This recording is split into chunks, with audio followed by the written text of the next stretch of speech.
Compression, compression, compression. It's the most important thing that nobody understands. And especially in this scenario, because look at the backing track, look at the beat that we're working with. You see these waveforms? Do you see how the waveform is literally slamming against the top of these clips? That indicates a couple things. That indicates a high level of compression, and it also indicates that we are working with something that has been slammed up against a limiter. Limiter is basically something that makes it so you don't clip at the end of your mastering chain. It's kind of a fix-all plugin. Now, what this really means, combined with high levels of compression and a limiter, is this beat that we're working with is loud. Take a listen.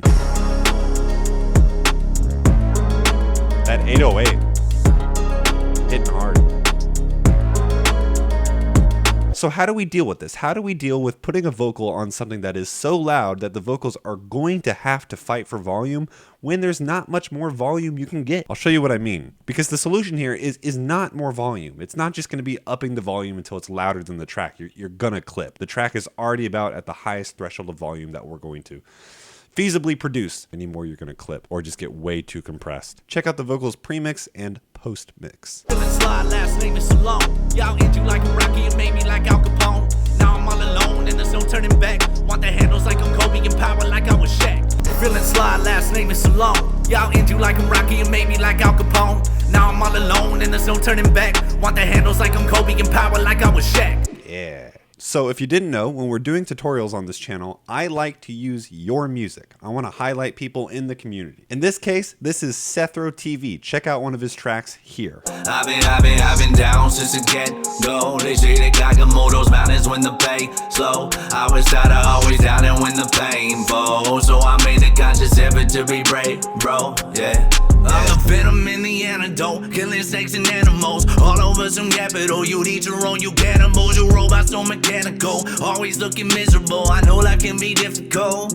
Yo. So we're working with an unreleased track by him. So definitely go check out his Instagram, go follow him, go support him. He's an insanely talented hip-hop artist. And if you want your track featured on a tutorial, email me here. So here's a side-by-side demo of the mixed version and also the demo he sent me. Keep in mind, I didn't touch the beat. The beat is a pre-made beat. This is just vocal mixing that's making all the difference here. So two big ideas here. We want to utilize mixing techniques that makes a vocal sit on top of a very loud mix, even when we don't have much more volume to boost, and I'll show you what that means in just a second. That means we're going to be working a lot with compression, multiple different compressors on multiple different avenues, and we're going to talk about how you can use return tracks to add emotion and spice and do a bunch of different things that you couldn't normally do if you were going to put these effects directly on the vocal chain. See, we're in an interesting scenario here because we're in a situation where we can't really touch the beat. It's a pre-made beat. We could do some like mid-side EQing or do some sort of creative ideas like that. But in general,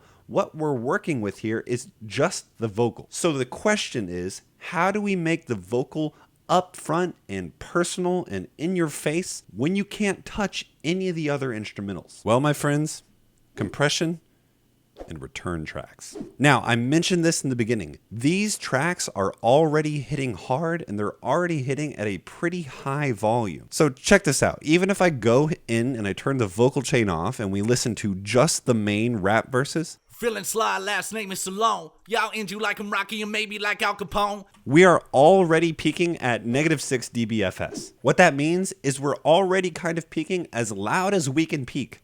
Or almost. And that is true for everything on this track. You're going to see all the faders here, they're almost all at 0.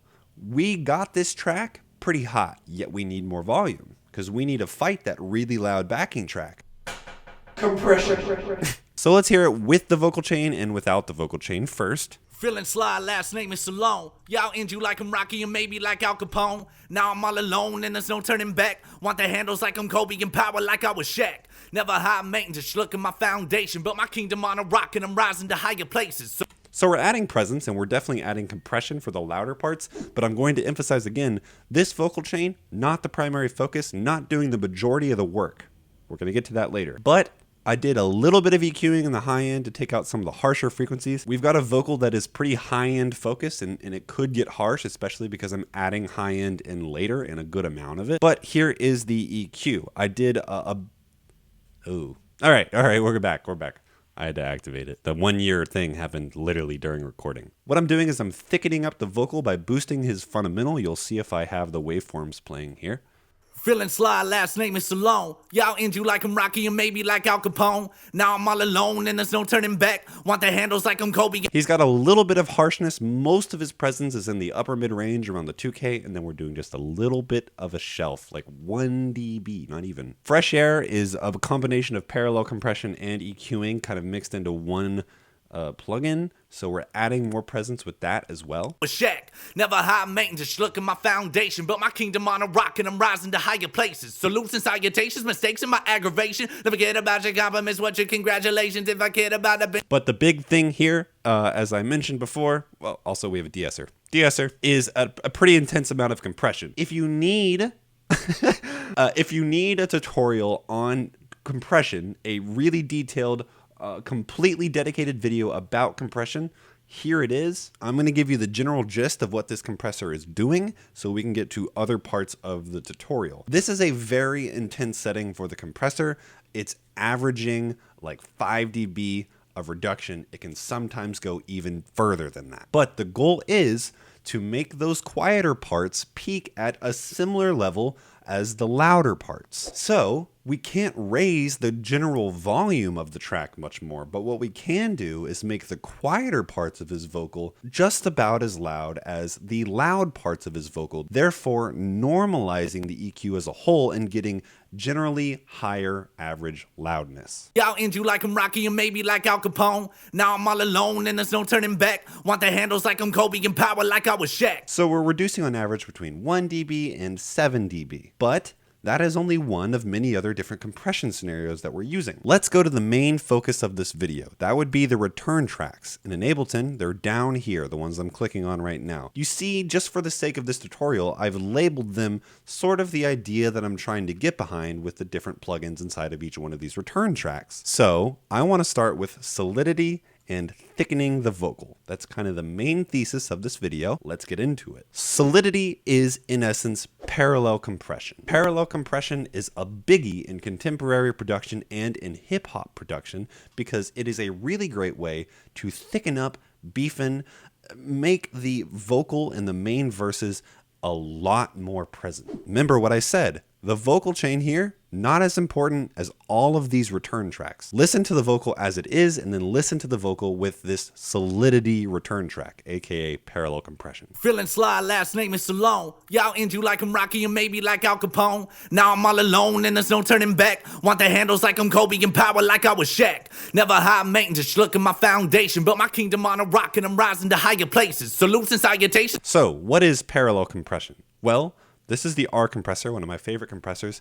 It's set at an 11:1 ratio. If you don't know what an 11:1 ratio means, I'm going to refer you back to that compressor tutorial I talked about earlier in the video. That is a pretty intense setting. For every 11 dBs, we're pumping out 1 dB and then we're boosting 15 dBs of gain. Now, this track alone, this return track, if we were just using an 11:1 ratio without blending it in to the original track, it would be too much. And I'm rising to higher places. Salutes and salutations, mistakes and my aggravation. Never forget about your compliments, what your congratulations. If I cared about opinions, I'd probably go off myself. Too overblown. You can see it's actually bringing out the room noise a lot more too. But mix this in with the original track, blend them to taste, you're left with a really compressed signal that'll bring the volume and presence we need with a more natural signal, and you get the best of both worlds. The other thing that's adding a ton of presence and really thickening things up is this return track I'm calling Thickening. What we're getting at here is a chorus. This is Serum. I don't know how many people have used Serum. This is the Serum effect route. But what I'm getting at here is I'm using its chorus. I'm setting so it's primarily the chorus. It's not really much of the dry signal at all. There's no low pass filter on it. And it's basically adding more stereo width to our vocal. Let's hear it alone first so you can hear what I mean by stereo width. Want the handles like I'm Kobe and power like I was Shaq. Never high maintenance, look at my foundation, but my kingdom on a rock and I'm rising to higher places. Stereo width. But when we add that to the original signal, Feeling sly, last name is Salone. Y'all end you like I'm Rocky and maybe like Al Capone. Now I'm all alone and there's no turning back. Want the handles like I'm Kobe and power like I was Shaq. Never high maintenance, look at my foundation, but my kingdom on a rock and I'm rising to higher places. bigger, wider, making the voice more dominant in what would otherwise be a track completely dominated by the beat. So when you add that in with the parallel compression, you're left with a vocal that is just super present, very clearly on the top of the mix. Feeling sly, last name is Salone. Y'all end you like I'm Rocky and maybe like Al Capone. Now I'm all alone and there's no turning back. Want the handles like I'm Kobe and power like I was Shaq. Never high maintenance, look at my foundation, but my kingdom on a rock and I'm rising to higher places. Salutes and salutations, mistakes and my aggravation. Never forget about your compliments, what your congratulations. If I cared about opinions, I'd probably go off myself. Hang my neck while masturbating, choking on my leather belt. Now for the graphic novel, I'm tired of all the sorrow. I'm tired of useless drama and drowning inside a bottle. All right, so we've thickened up the signal. It's present. It's right where we need it to be. So Sethro has a lot of aggression in his voice, and I mean that in a really great way. He's so in your face and so powerful. I wanted to emphasize that. So I used another return called aggression in this case, and I put a blues driver emulation, so distortion, a guitar distortion, an overdrive, and a faturator, which is another kind of distortion. Then I blended that to taste, so I could add a little bit of sizzle and more aggression, more distortion supporting his vocal. If I were to put this just on the vocal track, it would sound terrible. But let's see what happens when I blend in on a return track the distortion. Serene like the Dalai Lama, obscene like Marshall Mathers. Keeping it optimistic, it's all mind over matter. Climbing up the ladder to the top to make them scatter. Throwing glass on top of heads and then I'm laughing when it shatters. Yeah, matter than a hatter. Pay attention to the pattern made of atoms. Human data dropping bombs like it's Madden. So if that's too much for you, you can always just blend it down. Serene like the Dalai Lama, obscene like Marshall Mathers. Keeping it optimistic, it's all mind over matter. Climbing up the ladder to the top to make them scatter. Throwing glass on top of heads and then I'm laughing when it shatters. Yeah, matter than a hatter. Pay attention to the pattern made of atoms. Human data dropping bombs like it's Here's it by itself. serene like the Dalai Lama, obscene like Marshall Mathers. Keeping it optimistic, it's all mind over matter. Adding more energy, adding more aggression. And the other stuff is really just a reverb. This is a convolution reverb for space.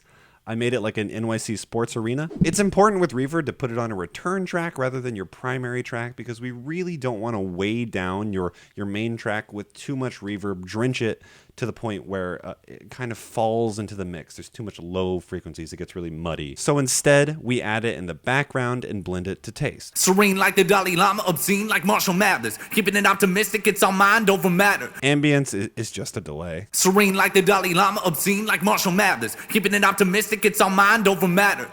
All right, so you might be asking yourself, why would I not put these things on the main vocal, in the orange on this case? That is because a lot of these things that we're talking about, whether that's parallel compression, whether that's distortion, delay, or reverb, they're a little bit like sugar. Use too much of it, it's going to get way too sweet and it's gonna make you sick. These are used for a really heightened dramatic effect. You don't want to be too dramatic. You don't want to sacrifice the quality and the recording fidelity of your original take in the name of making it so dramatic that it just straight up doesn't sound good. I would tend to put these things just on select specific things for taste, for dramatic effect. Like for example, there's a pretty heightened EQ and distortion on this vocal throw here. This is when you're really out of your mind. Yo, what the hell is an innovation?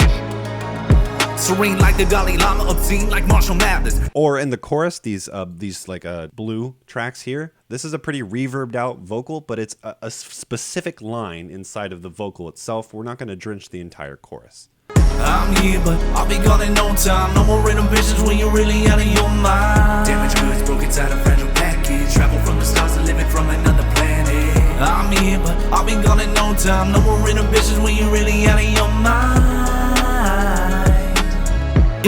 Yeah, no more inhibitions. I'm a homicidal. Another thing to keep in mind when you're doing this is you can control all of these things through automation. Automation is a whole other video in and of itself, and we probably don't have time for it in this tutorial, but a static vocal chain and static processing almost doesn't exist in modern production. All of these different parameters are going to be automated to be more dramatic depending on the phrase we're talking about, depending on the dynamics of the song and the section of the song that we're talking about. Let me give you a quick example. On the very last line of these red tracks here, here. You're going to see there's a volume increase on the D ambience, which is a delay. We have a volume increase on that specific phrase in order to make that phrase more dramatic, as it's the last line of the last chorus. No more inhibitions. If that were that same volume everywhere, it would just be too muddy. And if we didn't pump up the volume there, we wouldn't have as dramatic of an effect on the last line of the song. Pump up and automate the level of distortion depending on how aggressive of a phrase is being said in the verse. Pump up the reverb depending on how dramatic the chorus is. Pump the reverb down in the verse. Modern tracks breathe and change in a really dynamic fashion to keep up interest. Automation. We'll do a tutorial on automation as a whole at some point, I promise. So to recap, in order to make a vocal sit on top of a mix properly, the answer is probably not just volume. The answer comes through stuff like parallel compression and using vocal thickening tools through return tracks. Things like choruses or distortion in the background in order to add more interest behind the main vocal take. Emotion and taste is dialed in by mixing in different auxiliary tracks into the background, or at least it's one way of doing things. Putting all of these different effects onto the vocal chain itself is going to muddy up your track and probably lose all the nuance and audio fidelity that you had on the original raw take. What's the point of the nice microphone you bought if you're just going to drench it in reverb? And automate these things to taste. Listen to the song, listen to the lyrics, listen to the dynamics, and then choose where to make these things more dramatic, choose where parallel compression is more important. Automate your mixing decisions. Having them stay statically in one place is no way to be. And with that, everyone, please go check out Sethro TV. You can follow me here on Instagram at RealAudioHaze. If you'd like to submit your song for a tutorial, or if you'd like to work on a project with me, you can email me here. Goodbye.